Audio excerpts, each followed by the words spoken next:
Hi there, welcome back. This video is going to be about slip stitch knitting, and I'm going to show two different ways to do it. Although there are many slip stitch patterns and they're all absolutely beautiful. You can do them with one color, two color, three, four, however many colors you want to use. It's a wonderful beginning knitting color work stitch to do because you only work with one yarn at a time. This is an example of a slip stitch pattern. This is called half linen stitch. This is another example. This is called hexagon pattern. And I'm going to show you how to do both of these. I have a tutorial. This is the beginning of a scarf that's for the tutorial. It's a color work sampler scarf that you're going to make, excuse me, and it incorporates a variety of types of color work, including slip stitch, mosaic, intarsia, stranded knitting, double knitting, and brioche. If you're interested in participating in this tutorial, you can get it from my Ravelry store. It won't be ready for a few more weeks, but when it is, just check on Ravelry and under my name, Suzanne Bryan, and patterns, and you'll see a link to the tutorial there, and you'll be able to download it. So here we go. This is just a small sampler. You can see this is the beginning of this. So we're ready to start the half linen stitch, and I'm going to magnify this. Okay. Now I'm going to be knitting in continental at first, and then I'll show the same thing working in English or throwing. So the first thing is we're going to start with the green color here, and we're going to drop the color we just finished, the white, in the front, pick up the green from the back. Now in the scarf there are edge stitches, but on this little sample there aren't any because I'm just going to go directly to working the stitches. Linen stitch is a 4-row pattern, and it's written out in the tutorial. You can also look it up. It's called half linen stitch.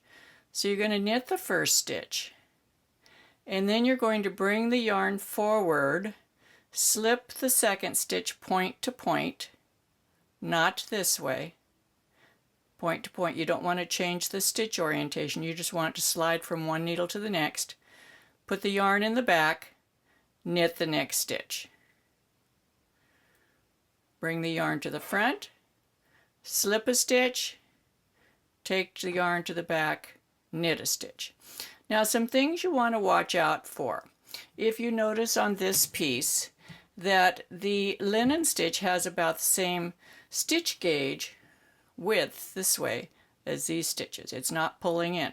So in order to prevent it from pulling in, when you do bring the yarn forward and you slip the next stitch, you need to leave enough room for that stitch.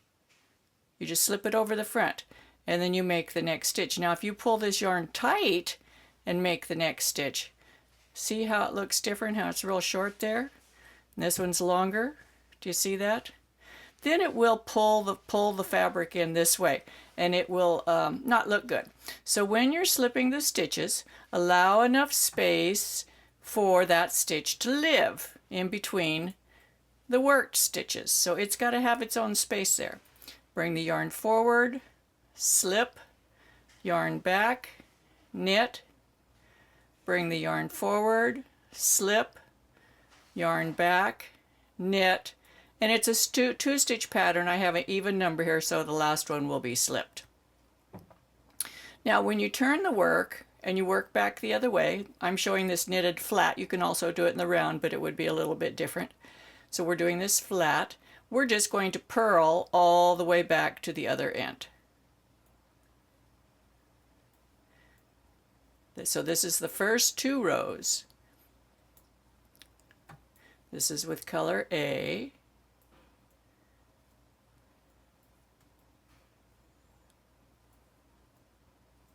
This is actually the second video in the series for this tutorial. The first one is about 2-row and 4-row stripes in garter stitch and stockinette. Okay, so now we've done 2 rows using the green, and you see how that first row on the slip stitches, the green yarn's going across the front of the work. Isn't that pretty? Isn't that cute? So now we're going to switch back to the white. Let me get some yarn out here. Okay, we're going to drop the green in the front, pull the white up. Now when you do pull that white up, don't make this stitch get too small. You want it to be the size it ought to be. It should not get smaller. If it does, then your work's going to shrink up on that side. So you're going to, let's do this in the throwing method. So the green yarn is to the front, the white yarn is to the back, and we don't want to shrink that stitch. We want it to stay full size.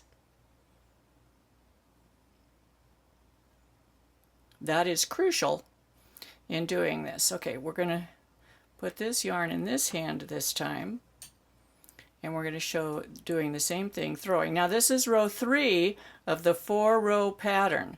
So this row you're going to start right out by bringing the yarn forward and slipping the first stitch. It's opposite of the previous 2 rows. Then you knit a stitch. Whoops, we have to move the yarn to the back. Knit a stitch. Bring the yarn forward. Slip point to point. Take the yarn back. Knit a stitch. Bring the yarn forward.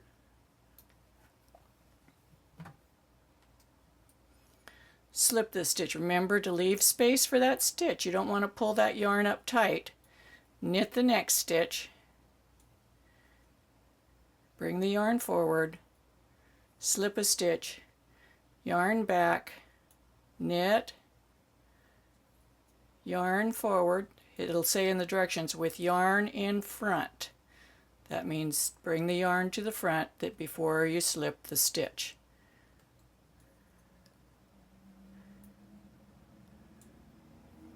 So that's row 3. Whoops.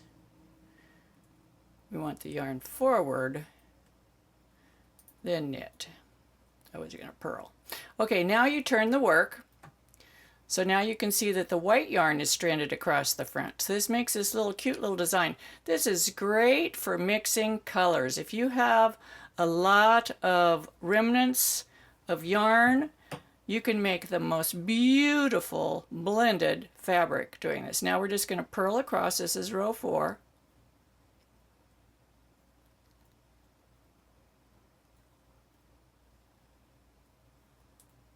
So it's a 4-row repeat. We've done the 4 rows. It's a 2-stitch multiple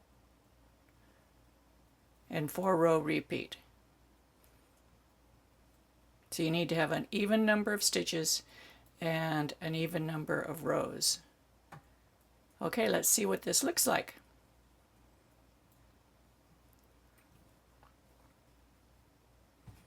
There's our first 4 rows. So you've got one section where the green is slipped across the front and the next where the white. And you would continue doing this for a while until your piece looks like this. This is actually 12 rows, 3 repeats of linen stitch. So now we're going to look at the hexagon portion again, and we're going to start working this. The difference between these slip stitches and these is that these are slipped with the yarn in the back. You can see the slipped stitches right there and there. And so I'm going to show you how to do that now.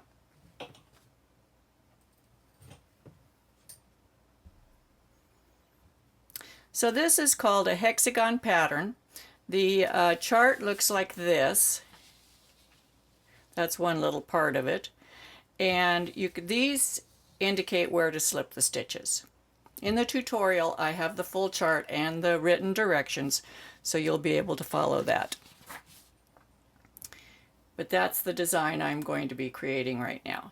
So the first row is with your dark color. And we're just going to knit over and knit back. We're making a garter ridge to start out with. I'm getting a little glaring here.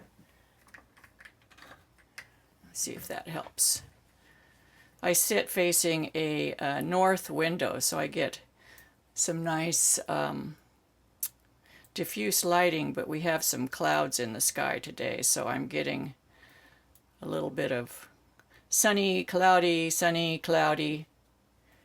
Hurricane Harvey is happening right now, so for people that watch this later on, that'll give you a reference for when I'm making these videos.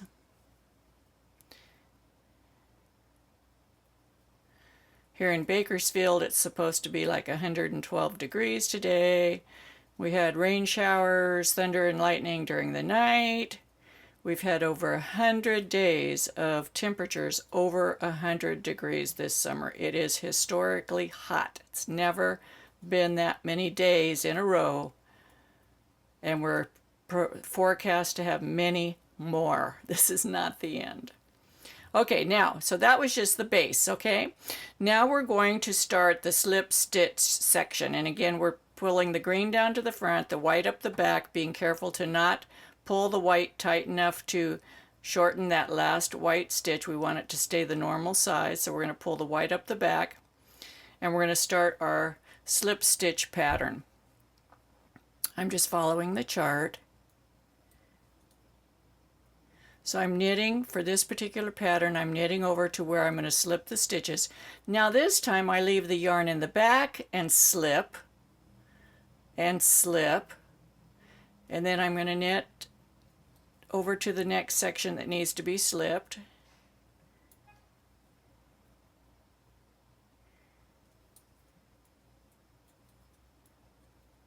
And for this particular pattern, it's the very last stitch, because I just have enough for one multiple on here.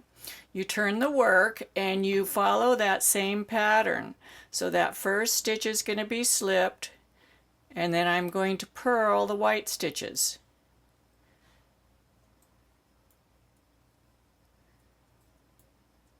So this pattern is worked on both sides, whereas the half linen stitch is only worked on one side. That's why I chose these two patterns out of all of the slip stitch. So now you come to the slip stitches, again you slip them, and you leave enough yarn for both stitches. See how the previous slipped is pretty long. You don't want it too long where it's sloppy, but you want it enough that it gives space for the slipped stitches to sit in their normal stitch width. And then we're going to turn, and we're going to do the same thing again. And you'll see what's happening here. You would want to catch the green up the side there, but we're going to ignore it right now because this isn't the scarf. You come to those, you slip them again. They're not being worked. So you're creating a bunch of fabric in the sections between the slipped stitches. Those sections are getting longer and longer, and where the slipped stitches, you're not getting, you see what it did there? How it's pulled it way up, and then we're going to purl back. Oh, the clouds are really annoying, but I love them. But I don't usually have, it's so sunny here in Bakersfield, we hardly ever have clouds. We get about, I'd say probably on average less than 5 inches of rain a year. It's pretty dry. And then I'm going to slip with the yarn in the front because I'm on the wrong side. We're looking at the wrong side of the fabric. And then I'm going to do this one more time. I'm sorry for the glare. Can't always control the weather, so I'm going to knit the first 3.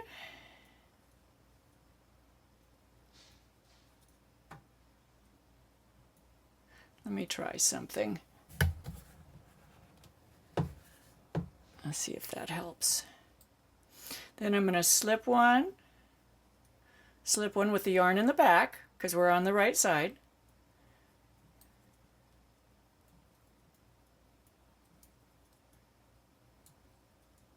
I love this kind of a pattern, and it just makes your yarn look so beautiful when you use 2 colors that are in extreme in color value, like light and dark. It's also very pretty, like if you used a solid for the, what I'm using is the white, and used a variegated for the other, or vice versa. So I'm purling back.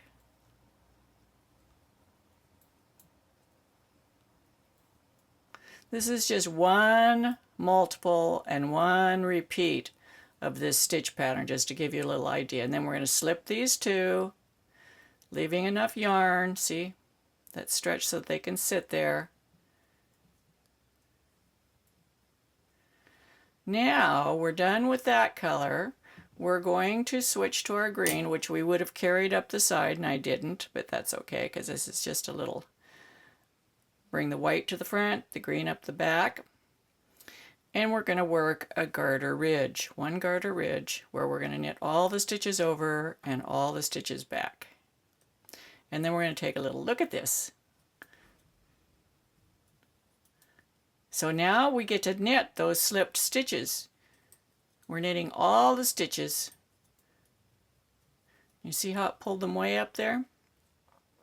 This is so fun to do. Anybody can do a slip stitch. It's not difficult. It's a great beginning color work.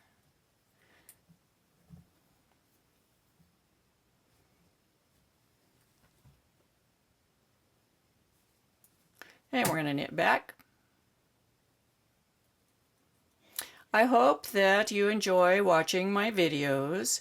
If you do and you haven't already been a subscriber of my channel, please subscribe to my channel and share with your friends. You can share this on any social media, Facebook, Pinterest, Ravelry, or any with your friends in any way that you want. It's okay with me. Now, do you see how, whoops, we have this little bubble here. This is because there's no stitches attaching the white on the other side. So this is what it looks like in the scarf. Isn't that cute? It's adorable, isn't it? Can't you see this like on the cuff of a sweater or around the bottom of a sweater? It's just pretty. And it lays pretty flat. It doesn't curl, doesn't tend to curl because it has these garter ridges in it. Linen stitch will curl. So it definitely needs garter stitch around it, or seed stitch or some other edging to keep. This will curl on you. This won't. This will lay nice and flat. So there you go. Be sure to subscribe to my YouTube videos.